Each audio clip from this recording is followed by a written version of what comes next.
ശ്രീ ശുഭാനന്ദായ നമഃ. ഓം ശ്രീ ശുഭാനന്ദായ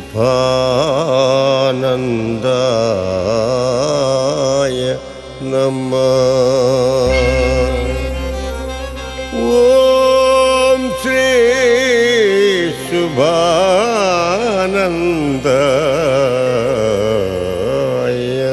നമഃ.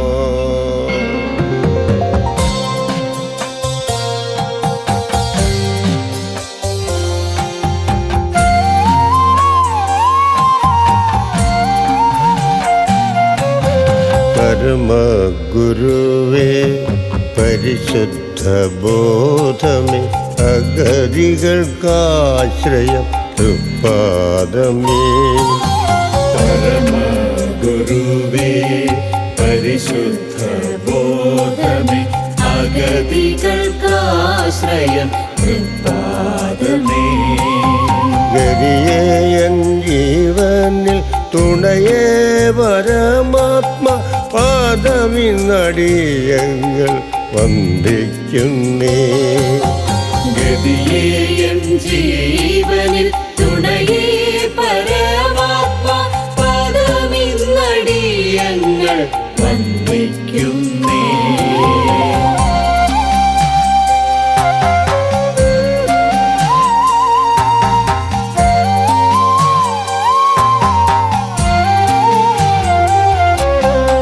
അടിമയിൽ തന്നെ ജനിച്ചു ജീവിച്ചൊരു സമയമേഴകൾ ഓർത്തിടുന്നേ. അടിമന്തുകം തകർത്തടിമയൊഴിച്ചൊരു തിരുമേനി കണ്ടിത കൈതൊഴുന്നേ. അടിമന്തുകം തകർത്തടിമയൊഴിച്ചൊരു തിരുമേനി കണ്ടിത കൈതൊഴുന്നേ. അനുഭവ സുഖം തന്ന ഗുരുവരനെ ഒരിക്കലും മറക്കുവാൻ കഴിവില്ലല്ലോ.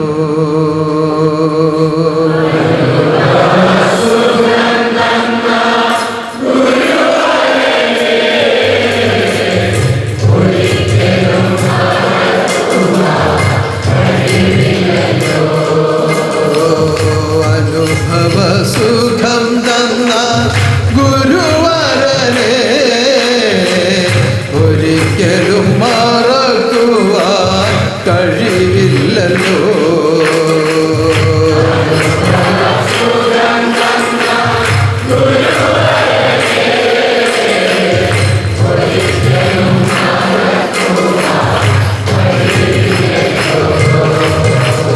മഹത്വമേ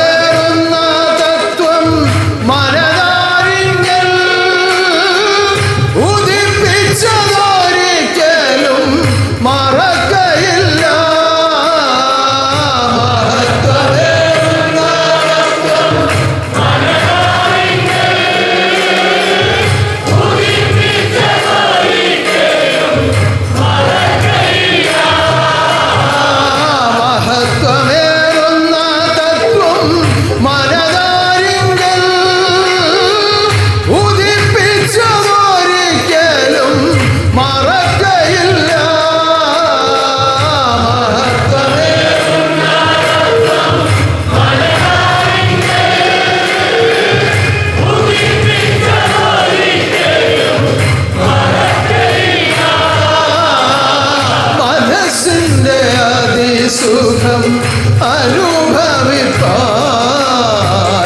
അവസരം തന്നവനെ മറക്കയില്ല.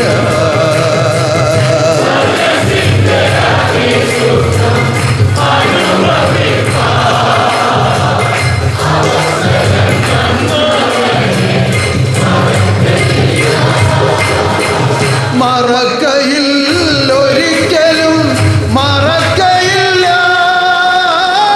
മരിക്കുന്ന നാൾ വരെയും മറക്കയില്ല.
ഇഹലോകേ തന്നവനെ മറക്കയില്ല.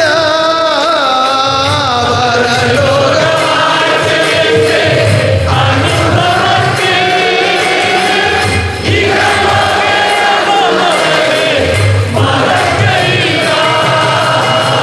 മറക്കയിൽ ഒരിക്കലും മറക്കയില്ല. മരിക്കുന്ന നാൾ വരെയും മറക്കയില്ല.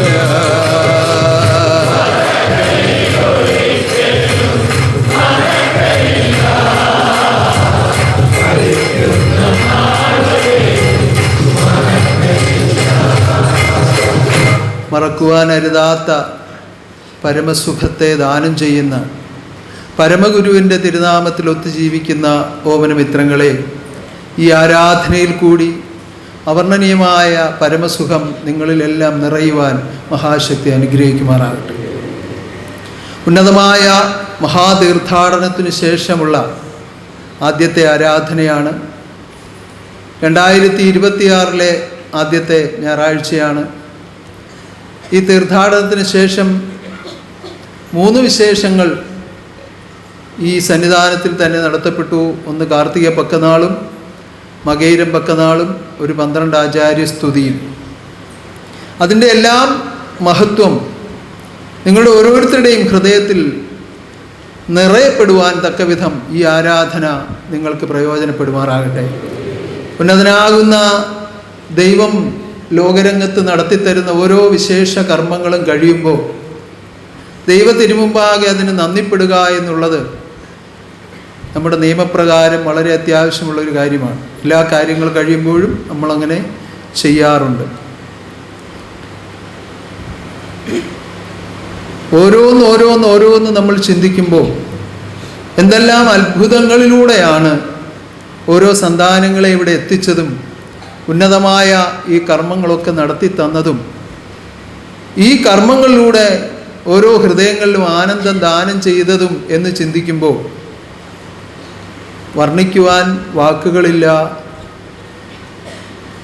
ഏത് ഭാഷ ഉപയോഗിക്കും, ഏത് വാക്കുകൾ ഉപയോഗിക്കും, എങ്ങനെ അതിനെ പുറത്തേക്ക് പ്രകടമാക്കും? ഇത് വലിയ ബുദ്ധിമുട്ടുള്ള ഒരു കാര്യം തന്നെയാണ്. എന്നാൽ അറിയാവുന്ന ഭാഷയിൽ നമ്മളത് ഗുരുമുമ്പാകെ ഒരു നന്ദിയായി അർപ്പിക്കും, ഒരു സാക്ഷീകരണം ചെയ്യാറുണ്ട്. അതാണ് സത്യത്തിൽ ഇന്ന് നടക്കേണ്ട പ്രധാനപ്പെട്ട കാര്യം. എന്നാൽ ഇപ്പോൾ വളരെ ഏറെ ഹൃദയത്തിൽ ചിന്തിക്കുകയും സ്നേഹിക്കുകയും ചെയ്യുന്ന ഒരു ആത്മബന്ധു, ഒരു ശാസ്ത്രജ്ഞൻ ഇവിടെ വന്നു ചേർന്നിട്ടുണ്ട്. ശാസ്ത്രജ്ഞൻ എന്ന് പറയാൻ കാരണം ശാസ്ത്രജ്ഞന്മാരിൽ ശാസ്ത്രബോധമായി നിന്ന് ഞാൻ എൻ്റെ സൃഷ്ടിയെ പരിശോധിച്ചറിയുന്നു എന്ന് പറഞ്ഞതാരാണ്?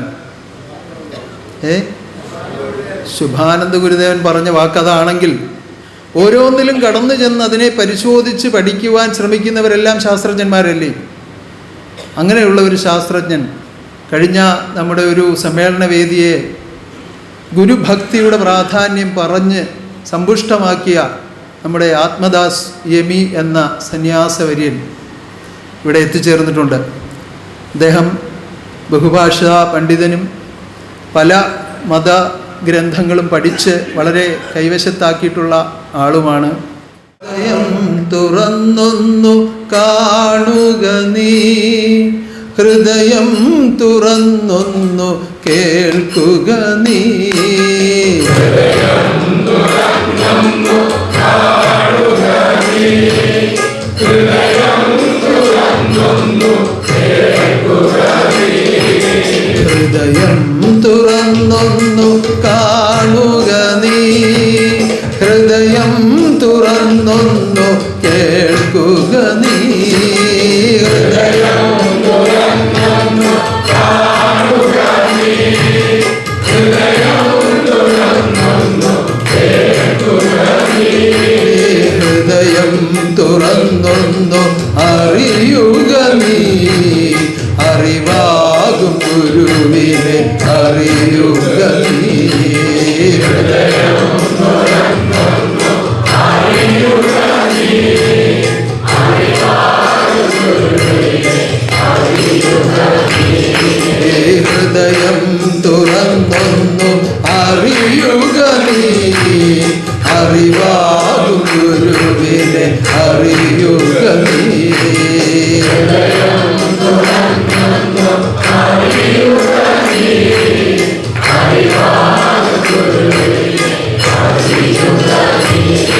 ഉന്നതനാകുന്ന ഗുരുവിന്റെ ഹൃദയത്തിൽ ഇടം നേടുവാൻ പരമഭാഗ്യം ലഭിച്ചവരാണ് ആത്മബോധോദയ സംഘാംഗങ്ങളെല്ലാം. ഗുരുവിന്റെ ഹൃദയം എന്താണ്? അത് സർവജ്ഞാനമാണ്.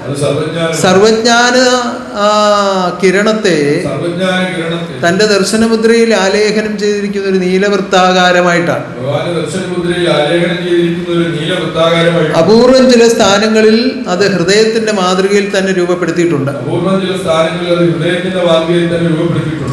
നാം ഉപയോഗിക്കുന്ന ഈ ദർശന മാലയിലും ആ വിധത്തിലാണ് രൂപപ്പെടുത്തിയിരിക്കുന്നത്.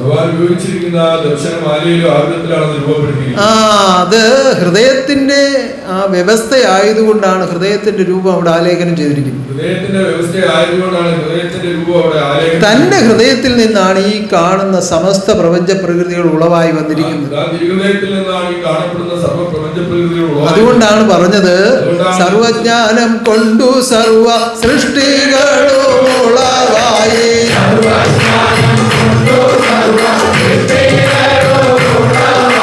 സൃഷ്ടിക്കുള്ളിൽ കർമ്മം ചെയ്തു വസിച്ചിടുന്നു.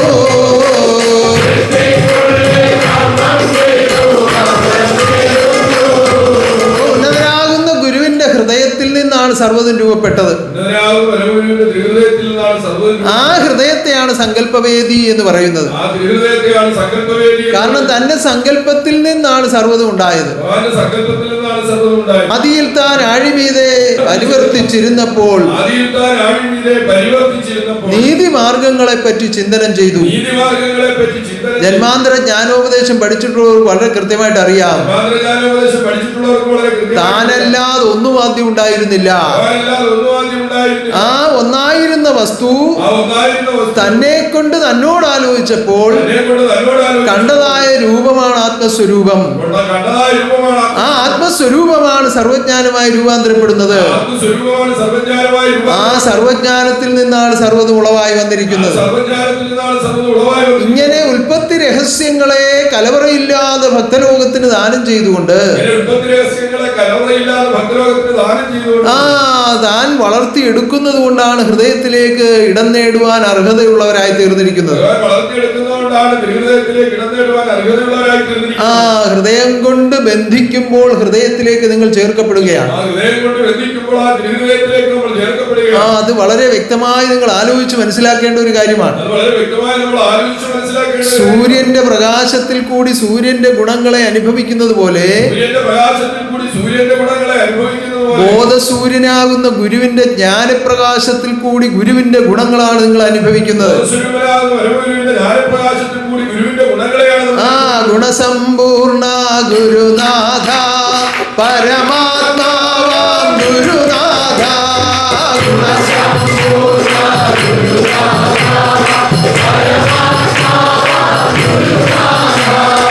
ഗുണസമ്പൂർണ ഗുരുനാഥ പരമാത്മാവാം ഗുരുനാഥ.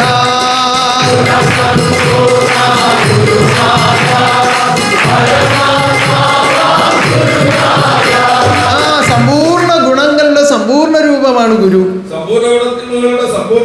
ഇപ്പൊ സർവജ്ഞാനം കൊണ്ട് താൻ ബന്ധിച്ചിരിക്കുന്നത് കൊണ്ട് സ്വാഭാവികമായും ആ ഗുണങ്ങൾ നിങ്ങളിലേക്ക് പകർന്നു തരികയാണ്. എന്നാൽ ഇത് പകർന്നെടുക്കുവാൻ തക്കവിധത്തിൽ ഒരു ജീവിതക്രമം കൂടി ആവശ്യമുണ്ട്. ആ വലിയൊരു പാത്രമുണ്ട്, യാതൊരു കുഴപ്പവുമില്ലാത്ത പാത്രം, ബലവത്തായ ഒരു പാത്രം. പക്ഷെ അത് കമഴ്ത്തിയാണ് വെച്ചിരിക്കുന്നതെങ്കിലോ യാതൊരു പ്രയോജനവും ഇല്ല. അതിനുള്ളിലേക്ക് ഒന്നും കടത്തിവിടാൻ കഴിയില്ല. അത് വെക്കേണ്ടതുപോലെ ഉറപ്പിച്ച് വെച്ച് അല്പാൽപമായതിനെ സ്വീകരിച്ച് നിറച്ചെടുക്കണം. അതിനാണ് ഈ തുറക്കുക എന്ന പ്രക്രിയ പറഞ്ഞിരിക്കുന്നത്. തുറക്കുക നിന്റെ ഹൃദയം, പറന്നു ഞാൻ നിന്നിൽ വസിക്കട്ടെ.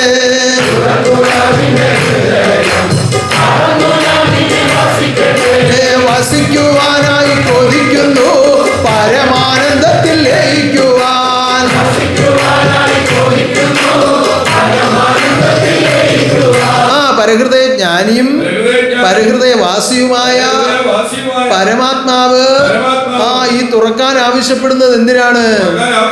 നിന്റെ ജന്മജന്മാന്തരമായുള്ള സകല ദോഷങ്ങളെ ഒഴിവാക്കുവാൻ വേണ്ടിയാണ്.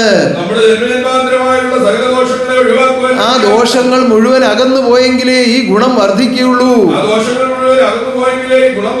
ആ ഗുണം സംഭരിക്കുവാൻ കഴിയുള്ളൂ. ഗുണങ്ങളുടെ സംഭരണത്തിലൂടെയാണ് ഗുരുരൂപം അകതാൽ ഉരുവായി വരുന്നത്.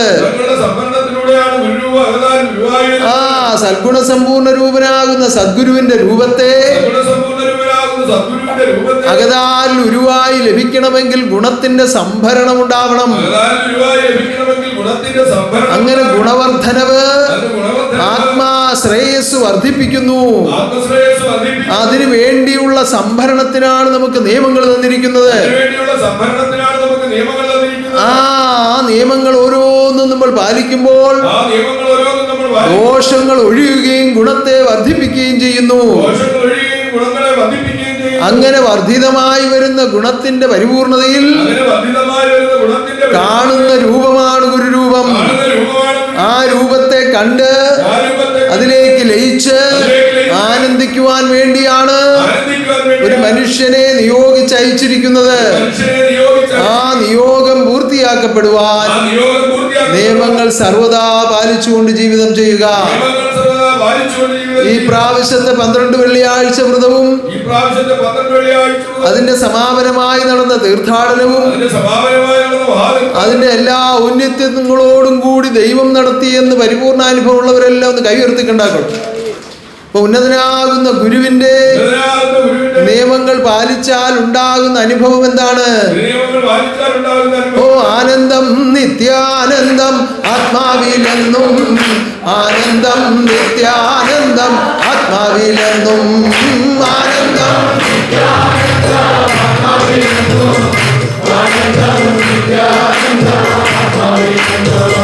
മാറാത്തോരാനന്ദമെന്റെ ആത്മാവിൽ കണ്ടു, മാറാത്തോരാനന്ദമെന്റെ ആത്മാവിൽ കണ്ടു.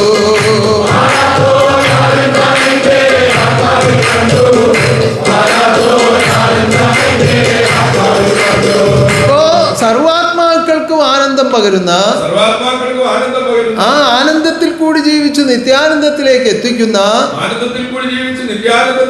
ഉന്നതമാകുന്ന ഒരു ആദർശം ഇതാണ് സദ്ഗുരുനാഥൻ ഇവിടെ ദാനം ചെയ്തിരിക്കുന്നത്.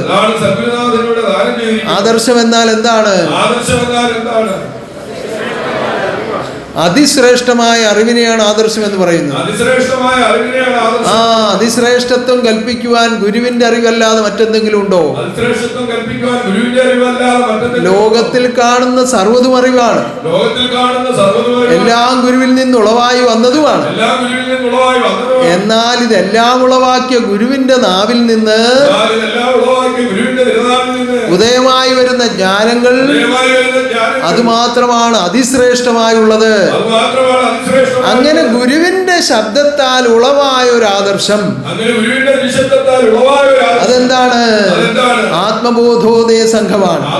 ആത്മബോധോദയ സംഘം എന്നും ആത്മാലോകത്തിന്റെ രക്ഷയ്ക്കായുണ്ട്, രക്ഷയ്ക്കായുണ്ട്.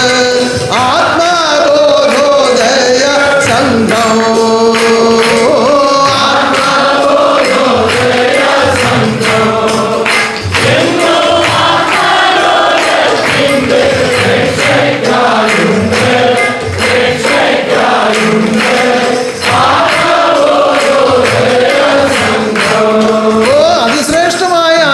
അനുസരിച്ച് ജീവിക്കുന്നവർക്കെല്ലാം ഈ രക്ഷയുണ്ട്.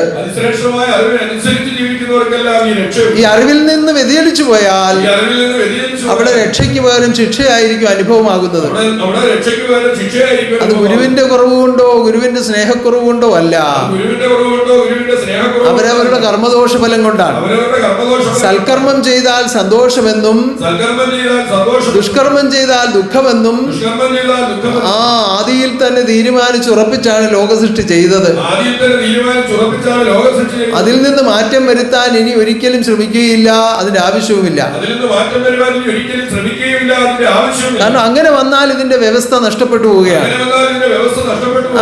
സൃഷ്ടി സ്ഥിതി സംഹാരം എന്ന വ്യവസ്ഥയിൽ ലോകത്തെ നിലനിർത്തിയിരിക്കുന്നത് തന്റെ തീരുമാനപ്രകാരമാണ്. ആ തീരുമാനത്തിന് മാറ്റം വരുത്തിയാൽ ഇതെല്ലാം അഴിഞ്ഞു പോകും. അതുകൊണ്ടാണ് ഒരിക്കൽ കൽപ്പിച്ചത്, സൃഷ്ടാവിനുള്ളോരധികാരങ്ങൾ സൃഷ്ടികൾക്കൊട്ടുമേ നൽകിയില്ല.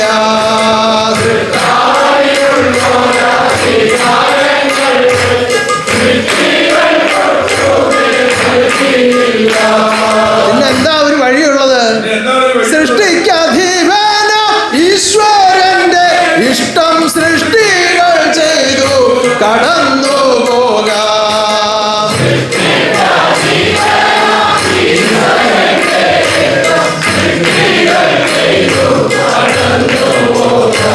ആ തിരിഹിത പറഞ്ഞങ്ങ് ജീവിച്ചാൽ എന്നും എപ്പോഴും ആനന്ദമാണ്.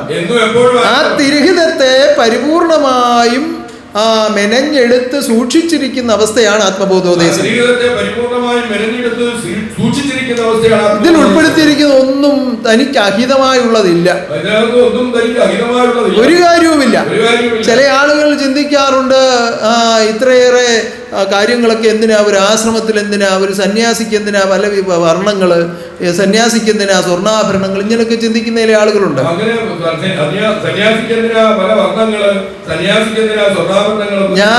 ഞാൻ ഈ വെളുപ്പിന് ഞാനൊരു കനക കിരീടം നേർച്ചയായി സ്വീകരിച്ചു.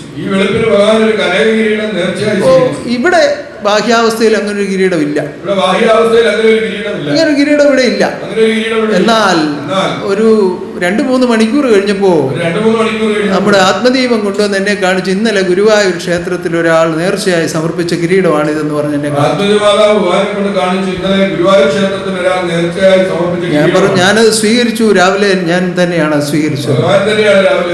കാരണം എവിടെ ആര് നേർച്ച അർപ്പിച്ചാലും സ്വീകരിക്കാൻ ഒരാളെ ഉള്ളൂ. ഓ ശക്തിക്കും ശക്തിയായി വാഴും ഏകസ്വരൂപൻ, ശക്തിക്കും ശക്തിയായി വാഴും ഏകസ്വരൂപൻ.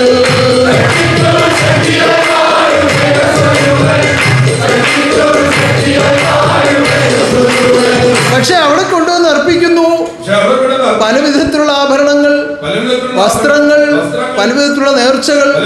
അവിടെ ഇപ്പോഴും ഉച്ചയ്ക്ക് ഗുരുവായൂരപ്പന് ഭക്ഷണം കൊടുക്കുന്ന സ്വർണ്ണത്തളികയും സ്വർണ്ണ പാത്രങ്ങളും ഒക്കെ നിരത്തി വെച്ച് അതിനകത്ത് പ്രത്യേകം ആഹാരം പാചകം ചെയ്ത് അതാണ് ഉച്ചയ്ക്ക് കൊടുക്കുന്നത്.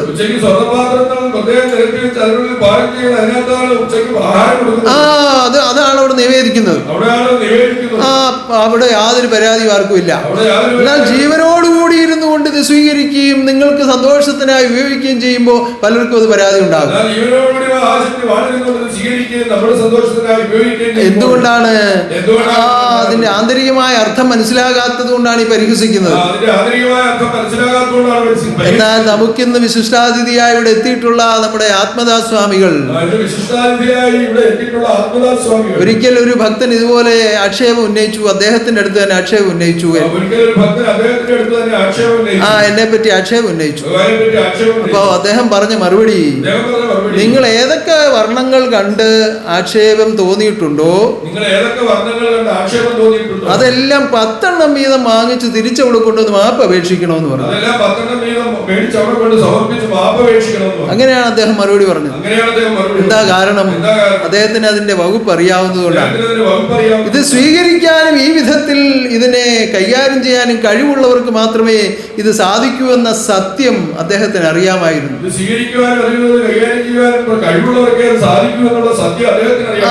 ഇത് ഒറ്റ ഒരു വർണ്ണത്തിൽ മാത്രം ഒതുങ്ങി നിൽക്കുന്ന ഒരു ശക്തി അല്ല ഇത് എന്ന് അദ്ദേഹത്തിന് ബോധ്യപ്പെട്ടിട്ടുണ്ട്. വിവിധ കലകളായി കളിയാടിയിടുന്ന കരുണക്കാതലെ അറിയാമോ?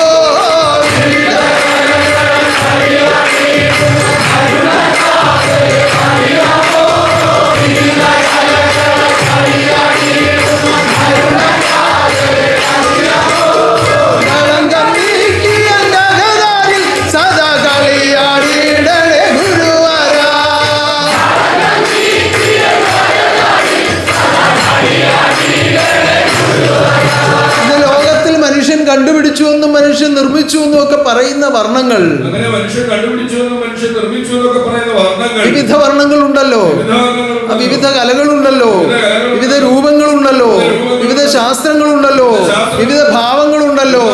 ഇതിന്റെ എല്ലാം മൂലച്ചൂടായി നിൽക്കുന്ന വസ്തു എന്താണ്?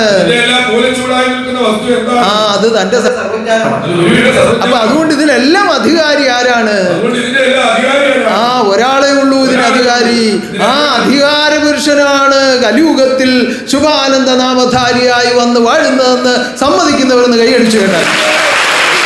ഓ, കലിയുഗത്തിൽ ഖഡ്ഗി അവതാരമുണ്ടെന്നു കരുതി ചൊല്ലിയിടുന്നു ആത്മജ്ഞാനമോ.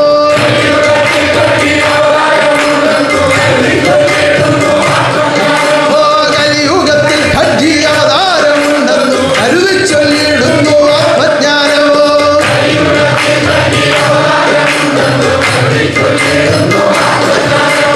ഖഡ്ഗി ഉദയമായി നിന്ന് അജ്ഞാന സംഹാരം ചെയ്യുകയാണ്. വെള്ളക്കുതിരയുടെ പുറത്ത് വാളുമേന്തിക്കൊണ്ട് വരുമെന്ന് സങ്കല്പിച്ചാണ് പലരും പുരാണങ്ങളിൽ പ്രഖ്യാപിച്ചിരിക്കുന്നത്. അതെ, പരിശുദ്ധമാകുന്ന ജീവിതമാണ് വെള്ളക്കുതിര. ആ സമ്പൂർണ്ണ പരിശുദ്ധതയിൽ തന്റെ ജ്ഞാനമാകുന്ന ആയുധം കൊണ്ട് അജ്ഞാന സംഹാരം ചെയ്യുകയാണ്. ഖഡ്ഗി കലിയോട് യുദ്ധം ചെയ്തു ജയിച്ചാത്മാലോകത്തെ കരസ്ഥമാക്കി.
നിത്യസ്വർഗത്തിൽ അവകാശം തന്നിരിക്കുകയാണ്. എങ്ങനെയാണെങ്കിൽ ഈ അജ്ഞാനങ്ങൾ മുഴുവൻ കളഞ്ഞ് ജ്ഞാനമാർഗത്തെ സ്വീകരിച്ചാൽ, പണ്ട് പറയുന്നത് പോലെ ജീരകാരിഷ്ടത്തിന്റെ ലേബലൊട്ടിച്ചിട്ട് വിപ്ലവാരിഷ്ടം വിൽക്കാനല്ല, നമുക്ക് കറകളഞ്ഞ ആത്മീയ ജീവിതമാണ് ആവശ്യം. യാതൊരു വിധത്തിലും ഒരു മാലിന്യം വരാതെ, അരനിമിഷം പോലും അറിവ് വിട്ടു പോകരുതേ മനസ്സേ എന്നാണ് ഗുരുനാഥൻ ആജ്ഞാപിച്ചിരിക്കുന്നത്. എങ്ങനെയാണ് പറഞ്ഞത്? അരുതരുതേ മനസ്സേ നീ പോകരുതേ,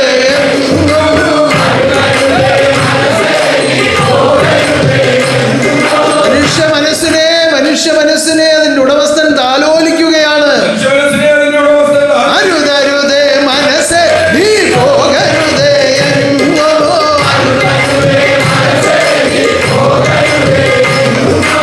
അറിവ് വിട്ടു അരനിമിഷം പോകരുതേ മനസ്സേ.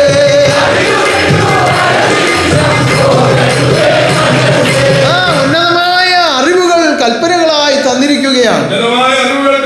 ആ കൽപ്പന പാലിച്ച് ജീവിച്ചാൽ നിത്യസ്വർഗത്തിന് നിങ്ങൾ അവകാശികളാണ്. അതിന് യാതൊരു മാറ്റവുമില്ല. മാറ്റമില്ലാത്ത സ്വർഗത്തെ, മാറ്റമില്ലാത്ത ജ്ഞാനം കൊണ്ട് മാറ്റമില്ലാതെ അനുഭവമാക്കാൻ മാറ്റമില്ലാത്ത ശക്തി, മാറ്റമില്ലാതെ ലോകത്തിൽ വാഴുന്നു. മാറ്റമില്ലാത്തവൻ, മരണമില്ലാത്തവൻ, പരമഗുരു വരൻ വാണിടുന്നു.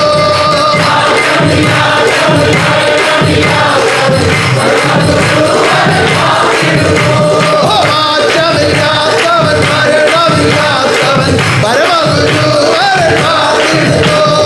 മാറ്റമില്ലാത്തവൻ, മരണമില്ലാത്തവൻ, പരമഗുരു വരൻ വാണിടുന്നു.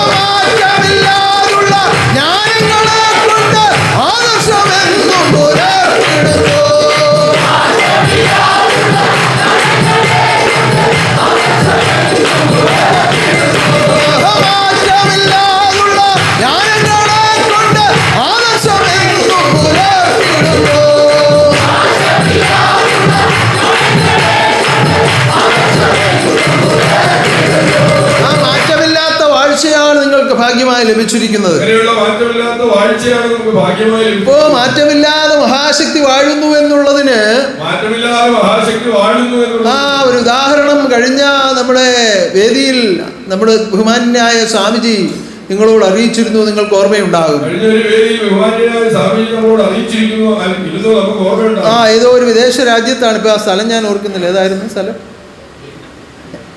വിയറ്റ്നാമിലാണ്. വിയറ്റ്നാമിൽ ഒരു ഗുരുവിനെ അദ്ദേഹം ദർശിച്ചതും അദ്ദേഹത്തിന് പകർന്നു കിട്ടിയ ആ ഗുരുവിൻ്റെ വാഴ്ചയും ഒക്കെയാണ് അദ്ദേഹം നമ്മളോട് പങ്കുവെച്ചത്.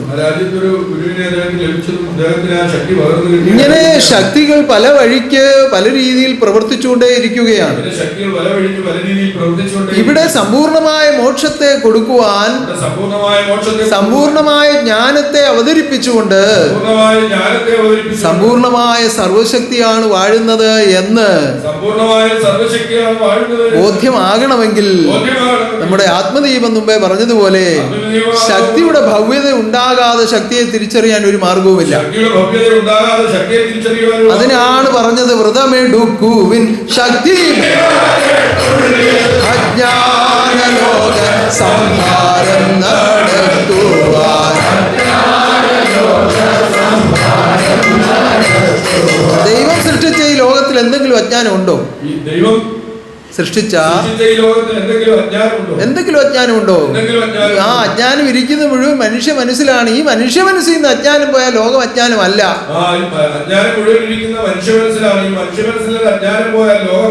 ഭഗവാൻ തിരിച്ചു വന്നപ്പോ പറഞ്ഞു എന്താണ്? ബോധമല്ലാതെ ഒന്നുമില്ലെന്ന് ബോധം തന്നെ അവതരിച്ചറിയിച്ചിടുന്നു.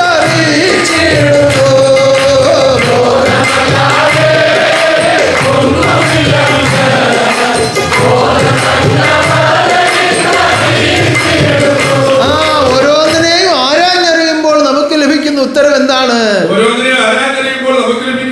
ഇത് ബോധമാണ് എന്നാണ്. അങ്ങനെ ബോധം വരുത്തുവതിനാളായി വന്ന പരമാചാര്യ രൂപി ഹരി നാരായണായ നമ എന്ന് എഴുത്തച്ഛൻ പറഞ്ഞതുപോലെ സർവ്വതും ബോധമാണെന്ന് തെളിയിക്കുവാൻ പല പുരുഷന്മാരും പറഞ്ഞു ഇതൊന്നും എന്റേതല്ല, ഇതൊന്നും ഞാനല്ല, ഇതൊന്നും ഞാനല്ല എന്ന് പറഞ്ഞു ഉപേക്ഷിച്ചാലേ എന്നെ തിരിച്ചറിയാൻ കഴിയൂ എന്ന് പറഞ്ഞു.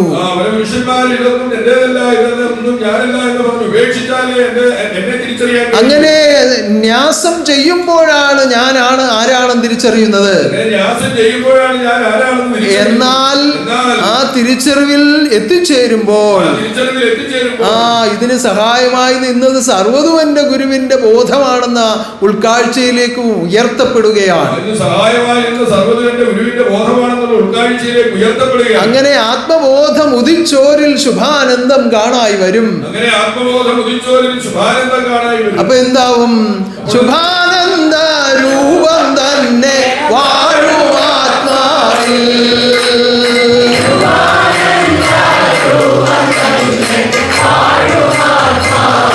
അപ്പോ ആദർശം കൊടിയായി പറക്കണം, പരിശുദ്ധ ജീവിതം ചെയ്യണം, ഉന്നതമായ സൽക്കർമ്മങ്ങൾ തുടരണം, ധീരമായ കർമ്മങ്ങൾ അനുഷ്ഠിക്കണം, നിത്യവ്രതക്കാരായി മാറണം. അപ്പോൾ ശക്തി ഭവിക്കുന്നു, ശക്തിയെ തിരിച്ചറിയുന്നു, ആനന്ദം അനുഭവിക്കുന്നു, മാറാതെ മറയാതെ വാഴുന്ന ശക്തിയെ തിരിച്ചറിയുന്നു. കഴിഞ്ഞ ഞായറാഴ്ച വന്നപ്പോൾ ഞാൻ ഒരു നിറമുള്ള ഉടുപ്പിട്ടുകൊണ്ട് വന്നു. ആ ആഴ്ച ആദ്യമായി വന്ന ആള് പറയാണ് ഭഗവാൻ നീല ഉടുപ്പിടുന്ന ആളാണ്. അപ്പൊ ഈ ആഴ്ച വന്ന ആളുകൾ പറയുന്നു ഒരു ഇളം പച്ച നിറമുള്ള ഉടുപ്പിടുന്ന ആളാണ്. അടുത്ത ആഴ്ച വരുമ്പോ വേറെ നിറത്തിൽ കാണുമ്പോ പറയണ ആ നിറമാണ്. ഇത് വല്ലതുമാണോ? അല്ല, ഇതിനുള്ളിൽ വസിക്കുന്ന ശക്തിയാണ് ശുഭാനന്ദ രൂപം. അതുപോലെ മാറി മാറി ദേഹങ്ങളെ വസ്ത്രമായി സ്വീകരിച്ചുകൊണ്ട് ഈ ലോകത്തിൽ നിന്ന് പ്രവർത്തിക്കുന്ന ഏകശക്തിയെ ആരാധിക്കുന്ന മഹാഭാഗ്യവാന്മാരെ, ഭാഗ്യവതികളെ, ഈ സത്യജീവിതം നിങ്ങൾ മുന്നോട്ട് നടത്തുക, നിയമത്തിൽ തെറ്റാതെ ജീവിക്കുക. മഹാശക്തി നിങ്ങളിൽ ഉൾപ്രകാശമായി സ്ഥിരം വാഴുമാറാകട്ടെ. ഉന്നതമായ നമ്മുടെ മഹാകർമ്മങ്ങളെ ഓർത്ത് നന്ദിയോടെ സ്തുതിക്കാം. ഉന്നതമായ നമ്മുടെ മഹാകർമ്മങ്ങളെ ഓർത്തുകൊണ്ട് നന്ദിയോടെ സ്തുതിക്കാം. ഇനിയും നടക്കാനുള്ള അനേകം കർമ്മങ്ങളുണ്ട്. ഈ നടക്കുവാനുള്ള അനേക കർമ്മങ്ങളുണ്ട്. ഈ വരുന്ന 10-ാം തീയതി ഏന്തയാർ ശാഖാശ്രമത്തിന്റെ വാർഷികമാണ്. ഈ വരുന്ന 10-ാം തീയതി ഏന്തയാർ ശാഖാശ്രമത്തിന്റെ അതിന്റെ തലേദിവസം നടക്കുന്ന പ്രത്യേക പരിപാടിയിലേക്കാണ് നമ്മുടെ ആത്മദാസ് സ്വാമിയെ ക്ഷണിച്ചിരിക്കുന്നത്. അദ്ദേഹം ഇപ്പോൾ നിങ്ങളോട് അറിയിച്ചു, എന്നെ ക്ഷണിച്ചു ഗീതാൻ സ്വാമി, ഞാൻ ചെല്ലാമെന്ന് പറഞ്ഞിട്ടുണ്ട്. എന്താ പരിപാടി എന്ന് അറിയില്ല എന്ന് പറഞ്ഞു. അത് നമ്മളോടുള്ള ബന്ധം കൊണ്ടാണ്. എന്തിന് എന്ന് തിരിച്ചു ചോദിക്കുന്നത് ബന്ധമില്ലാത്തടത്താണ്. ബന്ധമുള്ളത് കൊണ്ടാണ് എന്തിന് എവിടെ എന്ന് ചോദിക്കേണ്ട ആവശ്യം വരുന്നില്ല. ഇപ്പോൾ ഞാൻ ഇവിടെ നിന്നുകൊണ്ട് നിങ്ങളുടെ ആരുടെയെങ്കിലും വീട്ടിലേക്ക് വിളിക്കാൻ അത്യാവശ്യമായിട്ട് ഇവിടെ വരെ വരണമെന്ന് പറഞ്ഞാൽ നിങ്ങൾ എന്തിനാന്ന് ചോദിക്കുവോ? അഥവാ ചോദിച്ചാൽ അത് തെറ്റല്ലേ? അതുപോലെയാണ് അദ്ദേഹം ഈ ആദർശത്തെ കരുതുന്നത്. അങ്ങനെ എന്തയാർ ആശ്രമത്തിന്റെ വാർഷികം 10-ാം തീയതി നടക്കുന്നു. 15-ാം തീയതി യാനാവൂർ ശാഖാശ്രമത്തിന്റെ വാർഷികം. 17-ാം തീയതി മലയാലപ്പുഴ ശാഖാശ്രമത്തിന്റെ വാർഷികം. 19-ാം തീയതി പോത്തുംകണ്ടം ശാഖാശ്രമത്തിന്റെ വാർഷികം. 22-ാം തീയതി റാന്നി ശാഖാശ്രമത്തിന്റെ വാർഷികം. 26-ാം തീയതി അമ്പർനാഥ് ശാഖാശ്രമത്തിന്റെ വാർഷികം. 27-ാം തീയതി ചിറ്റാർ ശാഖാശ്രമത്തിന്റെ വാർഷികം. 29-ാം തീയതി തലശ്ശേരിയിലെയും കാരക്കാട്ടെയും വാർഷികം. ഇങ്ങനെ ഉന്നതമായ ഓരോ കർമ്മങ്ങളും ഈശ്വരൻ പ്രത്യേകമായി നിയമിച്ച് നടത്തിക്കൊണ്ടിരിക്കുകയാണ്. കഴിയുന്നിടത്തോളം സന്താനങ്ങൾ അവിടങ്ങളിലെല്ലാം പോയി പങ്കെടുക്കണമെന്ന് ഞാൻ അറിയിക്കുകയാണ്. എല്ലാം ഉന്നതമായി നടത്തപ്പെടുമാറാകട്ടെ. നമ്മുടെ സ്വർഗീയ ഗോപുരത്തിന്റെ മഹിമാവിശേഷങ്ങൾ, അല്പമാത്രമായ ചില കാര്യങ്ങൾ നമ്മുടെ ആത്മദീപത്തിന്റെ പ്രഭാഷണത്തിൽ വന്നു. വർണ്ണനാതീതമായ അനേകം കാര്യങ്ങൾ ഇനിയും അതിൽ ചേർക്കപ്പെട്ടുകൊണ്ടേയിരിക്കുകയാണ്. എല്ലാം പൂർത്തീകരിച്ച് ഉന്നതമായ വിധത്തിൽ ഇപ്രകാരമുള്ള മഹത്തുക്കളൊക്കെ ഏകോപിച്ച് വിവിധ സമ്പ്രദായങ്ങളിൽ ആചാര കർമ്മങ്ങളിലൂടെ ജീവിതം ചെയ്യുന്നവരും വിവിധ മത നേതാക്കന്മാരും രാഷ്ട്രീയ പ്രമുഖരും സത്തുക്കളായ എന്റെ സന്താനങ്ങളും ദേവീ ദേവന്മാരും ദൂത പരമ്പരകളും സർവ്വലോകങ്ങളും നിറഞ്ഞു നിൽക്കുന്ന ആ മഹാവേദിയിൽ വെച്ച് അതിന്റെ ഉദ്ഘാടനം ചെയ്യാൻ ഞാൻ തീരുമാനിച്ചിരിക്കുകയാണ്. ഏറ്റവും വേഗം അത് പൂർത്തീകരിക്കപ്പെടുവാൻ ഈശ്വരൻ അനുഗ്രഹിക്കട്ടെ. അതിനായി നിയോഗിച്ചിരിക്കുന്ന ജ്ഞാനതപസ്വിനിയായ ആത്മദീപത്തെ ആയിരാരോഗ്യത്തോടുകൂടി നിലനിർത്തി തരണമേ എന്ന് നമുക്ക് പ്രാർത്ഥിക്കാം. അതിനായി നിയോഗിച്ചിരിക്കുന്ന രാജഗോപാലിനെയും കുടുംബത്തെയും സ്ഥപതികളെയും ശില്പികളെയും ഓമന കുഞ്ഞുങ്ങളെ ഓരോരുത്തരെയും ഓർത്തുകൊണ്ട് പ്രാർത്ഥിക്കുകയാണ്. സർവരെയും സർവശക്തി കരുതുമാറാകട്ടെ. ഈ ആരാധനയിൽ ഇങ്ങനെ പ്രത്യേകമായി വന്നു ചേർന്ന നമുക്ക് ഏറെ സന്തോഷം തന്ന ആത്മദാസ്യമി എന്ന ഈ സന്യാസവര്യൻ ഇനിയും അനേകം രാജ്യങ്ങളിൽ സഞ്ചരിക്കുവാനും സത്യം ആത്മാക്കളിലേക്ക് പകർന്നു കൊടുക്കുവാനും ഈശ്വരൻ ആയുസ്സും ആരോഗ്യം ദാനം ചെയ്യണമേ എന്ന് ഞാൻ ഉറ്റു പ്രാർത്ഥിക്കുകയാണ്. മഹാശക്തിയുടെ നിറഞ്ഞ കാരുണ്യവും അനുഗ്രഹവും ഉണ്ടാകട്ടെ. അതുപോലെ ഈ ആരാധനയിൽ പങ്കെടുത്തിരിക്കുന്ന നിങ്ങൾ ഓരോരുത്തരെയും ഇതാ ദർശിക്കുകയാണ്. എല്ലാ നേർച്ച കാഴ്ചകളും ഞാനിതാ സ്വീകരിക്കുന്നു. എല്ലാവരെയും ആളാമൃതി അനുഗ്രഹിക്കുന്നു. ഈ ആരാധനയിൽ പങ്കെടുക്കുവാൻ നിർവാഹമില്ലാതെ ഇതിനെ ഓർത്തുകൊണ്ട് കണ്ണുനീരൊഴുക്കി വിവിധ സ്ഥലങ്ങളിലും വിവിധ രാജ്യങ്ങളിലുമായി കഴിയുന്ന എന്റെ സന്താനങ്ങളെല്ലാം ഓർത്തുകൊണ്ട് ഞാൻ പ്രാർത്ഥിക്കുകയാണ്.